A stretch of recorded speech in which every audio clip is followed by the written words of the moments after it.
telling you, we should cut out that piece, fried? freeze it, and eat it for our 2nd-year anniversary. Oh, my gosh. Now he's 1 year later, are you nuts? Hey, my wife, you know how you keep the top of your cake for your first anniversary? Yeah, for your wedding, yeah.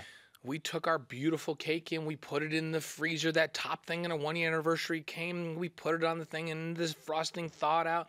And I took the knife and it went, I'm like, what is going on? It was made out of styrofoam. Oh! Hey, too late to get your money back now. It was a year ago. Our top layer of cake was styrofoam. What a Frosting ripoff. on styrofoam. Frosting on styrofoam. Boo.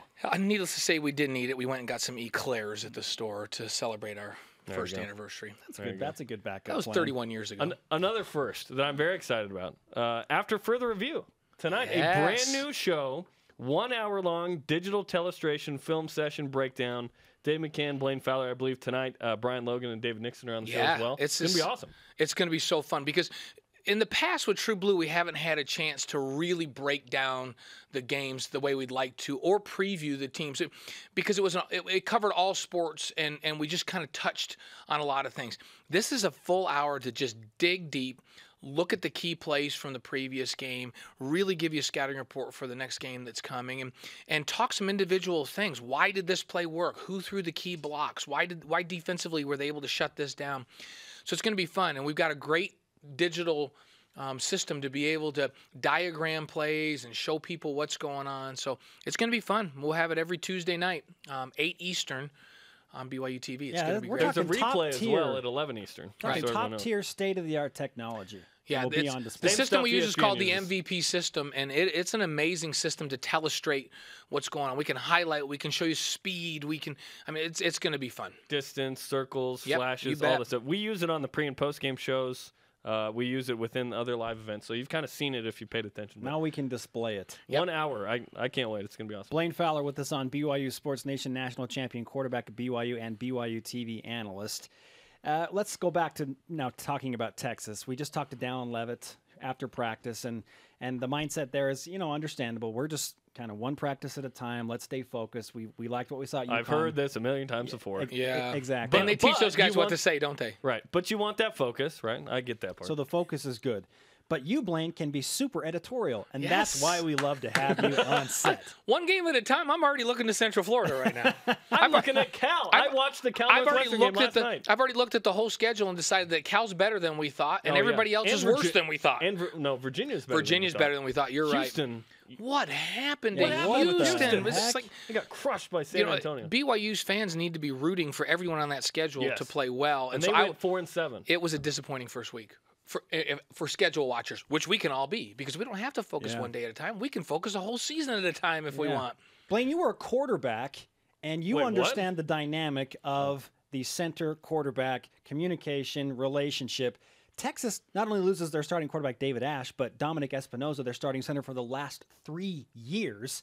Taking both of those guys out, what does that really mean for Texas? It's scary, and to me, Espinoza may be a bigger deal than Ash. And the reason I say that is because the center is so vital, especially when nobody else has really played there. I mean, they've relied on him, as you mentioned, for 3 straight years. Yeah. He makes all of the line calls. So the quarterback comes up to the line of scrimmage, and he's taught to look at his keys and, if we're outnumbered on this side, get out of the play and change it to here, or go to a throw if you see this. So that quarterback's going to come to the line of scrimmage and change a play. Immediately when that happens, the center is now going to change the protection. So he's the guy that coordinates everything that happens there. He's the captain of that offensive line. Espinoza has also been a leader on that team, period, on overall, not just the offense, defense. So here's a huge leadership void. And now you got a brand new quarterback who's going to be coming up there trying to make the right calls, and you don't have Espinoza there to fix things on the line of scrimmage if he makes the wrong call. And so it's a double whammy. And I think it's going to be tough for them to recover from that offensively. And I agree with Dallin Leavitt. I think we're going to see a lot of run game out of Texas this week.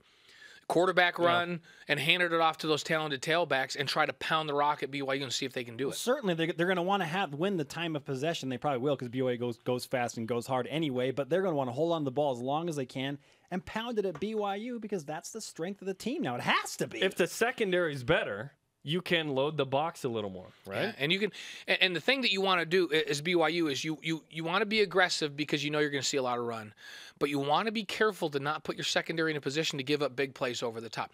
And that's the thing that can hurt BYU in this ball game. I think they're going to control the run pretty effectively. I like how physical this team is. They showed me that they can be physical against UConn. Now, Texas is a big step up in terms of talent, speed, and strength, and so but I still think they'll be successful. And the key for them, no big stuff over the top.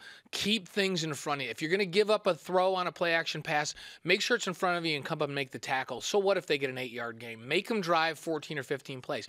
You got a brand-new center, and you got a young quarterback. If they have to drive 13 or 14 plays to get a score, that quarterback is going to make a mistake. If you let him throw a 60-yard bomb, he doesn't have much chance to make a mistake. So keep it all in front of you and make him work for it. And I think that's the formula for success for BYU defensively. What side will win the game more? BYU's offense or defense? I think that, I think the defense is going to have to shut them down and stop big plays. But I believe this offense comes out of that UConn game, even though the athletes aren't as good as Texas, they're a very confident unit right now. And I think that this offense is going to take a step forward, and the confidence is going to even bloom more because now they're going to go, okay, so that was UConn. They're not very good athletically. Now look what we just did to Texas. And I think Texas is going to come in there, and they're going to have a singular focus because I've got buddies that used to play here that live in Austin. All they say is all the Texas fans are going, that Taysom Hill is not going to run for 200 yards against us again this year. Charlie Strong says, well, we got to take care of that quarterback run game. So their focus is so on taking Taysom out of the run game that I think this is an opportunity for him to blossom in the throw game. And, UConn, anytime it was 3rd and long, rushed 3 and dropped 8. So Taysom had all kinds of time. And when it was drop-back type passing situations, it could be a little bit different. We'll see how Taysom holds up when they're coming after him. And I think he's going to have a chance to make some plays, and I believe he will.